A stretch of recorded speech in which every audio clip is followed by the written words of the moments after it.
MVA साथ चुनाव लड़ने को तैयार, उद्धव के चेहरे पर पवार क्यों नहीं तैयार। कांग्रेस, उद्धव ठाकरे की शिवसेना और शरद पवार की एनसीपी महाराष्ट्र में एक साथ चुनाव लड़ने को तैयार है। शिवसेना यूबीटी की ओर से विधानसभा चुनाव में उद्धव ठाकरे के नाम को सीएम चेहरे के तौर पर आगे बढ़ाया गया है, लेकिन शरद पवार ने इसे खारिज कर दिया है। ऐसे में सवाल उठता है कि शरद पवार एक साथ चुनाव लड़ने के लिए तैयार हैं, लेकिन उद्धव ठाकरे के चेहरे पर क्यों नहीं हो रहे तैयार। लोकसभा चुनाव के बाद अब महाराष्ट्र विधानसभा चुनाव की राजनीतिक बिसात बिछाई जाने लगी है। कांग्रेस, उद्धव ठाकरे की शिवसेना यूबीटी और शरद पवार की एनसीपी की जोड़ी महाराष्ट्र में हिट रही है। तीनों ही विपक्षी दलों के हौसले बुलंद है। अक्टूबर में होने वाले विधानसभा चुनाव में एक साथ मिलकर लड़ने के लिए एकमत हैं, लेकिन सीएम पद के चेहरे पर सहमति नहीं बन पा रही है। शिवसेना यूबीटी की ओर से विधानसभा चुनाव में उद्धव ठाकरे के नाम को सीएम चेहरे के तौर पर आगे बढ़ाया गया है, लेकिन शरद पवार ने इसे खारिज कर दिया है।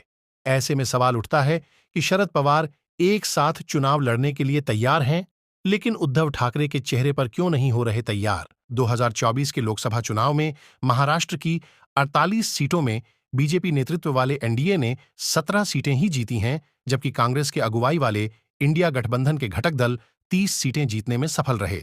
एनडीए में शामिल बीजेपी 9, एकनाथ शिंदे की शिवसेना 7 और 1 सीट अजीत पवार की एनसीपी ने जीती है। वहीं इंडिया गठबंधन में शामिल कांग्रेस ने 13 सीटें जीती हैं, तो उद्धव ठाकरे की शिवसेना यूबीट 9 सीटें और शरद पवार की पार्टी एनसीपी 8 सीटें जीती हैं। सांगली से निर्दलीय प्रत्याशी ने जीत हासिल की है। शिवसेना ने बढ़ाया उद्धव ठाकरे का चेहरा। लोकसभा चुनाव के नतीजे के चलते ही इंडिया गठबंधन के 3 घटक दल 2024 के विधानसभा चुनाव में एक साथ किस्मत आजमाने के पक्ष में हैं, लेकिन मुख्यमंत्री के चेहरे को लेकर असमंजस की स्थिति है। शिवसेना यूबीटी के सांसद संजय राउत द्वारा उद्धव ठाकरे के नाम को सीएम चेहरे के लिए आगे किया गया है। उन्होंने कहा कि मुख्यमंत्री पद के चेहरे के बिना महाराष्ट्र में चुनाव में जाना महाविकास अघाड़ी के लिए खतरनाक होगा। महाराष्ट्र ने देखा है कि कोरोना काल में उद्धव ठाकरे ने राज्य को कैसे संभाला। उद्धव ठाकरे की लोकप्रियता के चलते ही लोगों ने एमवीए को वोट दिया, जिसके चलते विधानसभा चुनाव में उनके चेहरे पर लड़ना चाहिए। संजय राउत ने कहा कि 2024 के लोकसभा चुनाव में अगर इंडिया गठबंधन ने राहुल गांधी को प्रधानमंत्री पद के चेहरे के रूप में पेश किया होता तो 25-30 सीटें हमें और मिलतीं। लोगों को पता होना चाहिए कि वे किसके लिए वोट कर रहे हैं। इंदिरा गांधी और नरेंद्र मोदी के नाम और चेहरे पर वोट देने का काम किया है। ऐसे में वे चेहरा जानना चाहते हैं। हमारे बीच इस बात को लेकर कोई मतभेद नहीं है कि हमारा मुख्यमंत्री पद का चेहरा कौन होना चाहिए। हम एकजुट होकर विधानसभा चुनाव लड़ने के लिए दृढ़ हैं और हम 175 से 180 विधानसभा सीटें जीतेंगे। उद्धव के चेहरे पर शरद पवार क्यों नहीं तैयार।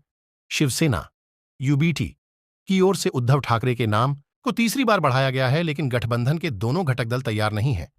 शरद पवार ने उद्धव ठाकरे के नाम को खारिज करते हुए कहा कि हमारा गठबंधन सामूहिक चेहरा है। एक व्यक्ति हमारा सीएम पद का चेहरा नहीं बन सकता। सामूहिक नेतृत्व हमारा फॉर्मूला है। तीनों सहयोगी मिलकर इस संबंध में फैसला लेंगे। पीएम मोदी का विरोध करने वाले सभी छोटे दलों को एमवीए का हिस्सा बनना चाहिए। मुख्यमंत्री पद के चेहरे को लेकर जो भी फैसला लेना होगा वह चर्चा के जरिए और सभी को विश्वास में लेने के बाद लिया जाएगा। दोस्तों, अगर आप हमारे चैनल पर नए हैं तो हमारे चैनल को सब्सक्राइब, लाइक, शेयर, कमेंट जरूर करें।